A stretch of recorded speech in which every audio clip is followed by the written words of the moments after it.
کیا فرماتے ہیں علماء دین و مفتیان شرعی متین اس بارے میں کہ میرا کام سافٹ ویئر انجینئرنگ کا ہے، جس میں ہم مختلف ویب سائٹس بناتے ہیں۔ ابھی دفتر نے مجھ سے جوئے والی ویب سائٹ بنانے کو کہا ہے۔ یہ ویب سائٹ ایسی ہوگی جہاں ایک سے زیادہ لوگ ادائیگی کریں گے اور پیسے لگانے کے بعد سب گیم کھیلیں گے اور صرف ایک ہی فرد جیتنے والا ہوگا، باقی دوسرے لوگ وہاں پیسے کھو بیٹھیں گے۔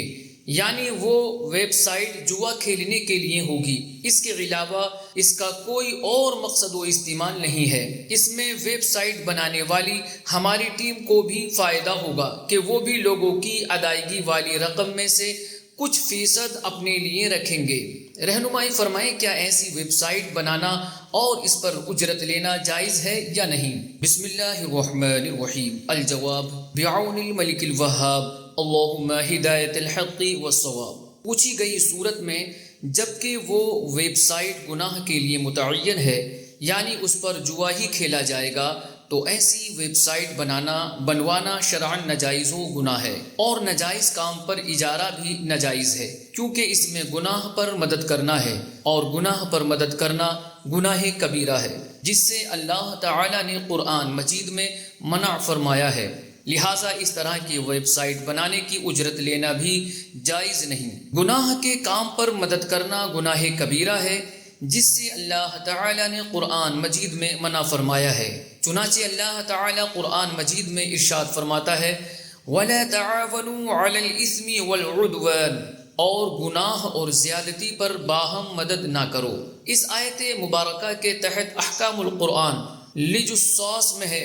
اس آیت مبارکہ میں اللہ تعالی کی نافرمانیوں پر کسی کی مدد کرنے سے منع کیا گیا ہے۔ محیط برہانی میں ہے، گناہوں اور فسق و فجور کے کاموں پر مدد کرنا، اس پر ابھارنا کبیرہ گناہوں میں سے ہے۔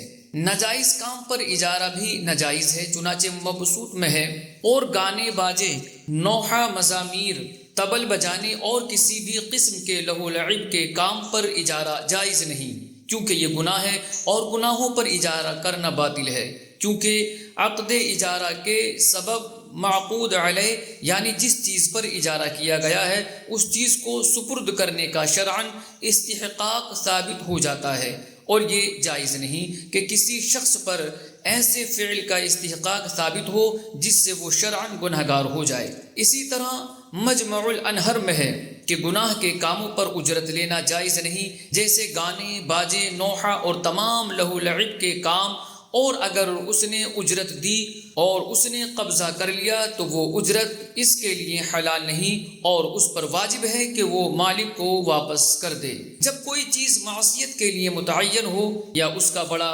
مقصود معصیت ہو تو اس پر معصیت والے احکام جاری ہوتے ہیں۔ چنانچہ سیدی اعلیٰ حضرت امام اہل سنت امام احمد رضا خان رحمۃ اللہ علیہ جد الممتار میں فرماتے ہیں کہ معنی جس کے عین کے ساتھ معصیت قائم ہوتی ہے وہ یہ ہے کہ وہ شے اپنی اصل وضع میں معصیت کے لیے وضع کی گئی ہو، یا اس کا بڑا مقصود معصیت ہو۔ تو جب اس طرح ہوگا تو اس بات کا ظن غالب ہو جائے گا کہ مشتری اس شے کو معصیت کا ارتکاب کرنے کے لیے ہی خرید رہا ہے، کیونکہ چیزوں کی خرید و فروخت کا قصد ان سے فائدہ اٹھانے کے لیے ہی کیا جاتا ہے۔ تو جس کا بڑا مقصود معاذ اللہ معصیت کو حاصل کرنا ہو تو اس کا خریدنا اس قصد پر واضح دلیل ہے، تو ایسے شخص کے ہاتھ اس شے کو بیچنا معصیت پر مدد کرنا ہوگا۔ اور یہی حکم اس صورت میں ہے کہ کوئی شے بعینہ ہی معصیت کے لیے تو وضع نہ کی گئی ہو اور نہ ہی